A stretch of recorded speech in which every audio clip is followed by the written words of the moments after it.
আজকের পর্বে আমরা জানব বুদ্ধদেশিত বৃষল সূত্রের পরবর্তী শ্লোকসমূহ।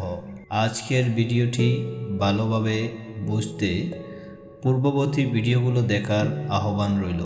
In today's episode, we will learn the next verses of the Vasala Sutta taught by the Buddha.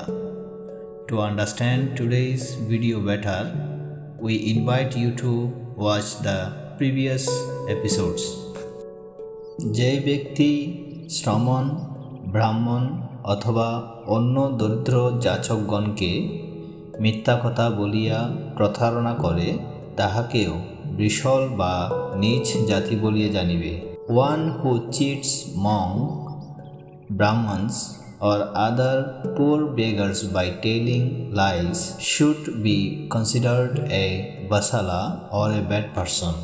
যে ব্যক্তি খাইবার সময় ব্রাহ্মণ বা শ্রমণ উপস্থিত দেখিলে তাহাদিগকে কর্কশ কথা বলে অথচ কিছুই দেয় না, তাহাকেও বৃষল বা নীচ জাতি বলিয়া জানিবে।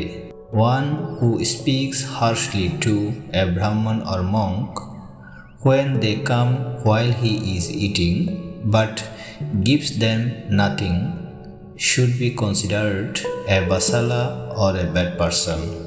যে ব্যক্তি অজ্ঞানতাবশত অপরের জিনিসের প্রতি লোভাসক্ত হইয়া তাহা লাভের জন্য মিথ্যার আশ্রয় গ্রহণ করে তাহাকেও বৃষল বা নীচ জাতি বলিয়া জানিবে। One who becomes greedy for another person's things and tells lies to get them should be considered a vasala or a bad person. যেই ব্যক্তি নিজেই নিজের সুখ্যাতি করে, অপরকে যে ঘৃণা করে এবং অহংকারে স্ফীত হয় তাহাকেও বৃষল বা নীচ জাতি বলিয়া জানিবে। One who speaks highly of himself, looks down on others and is full of pride should be considered a vasala or a low person.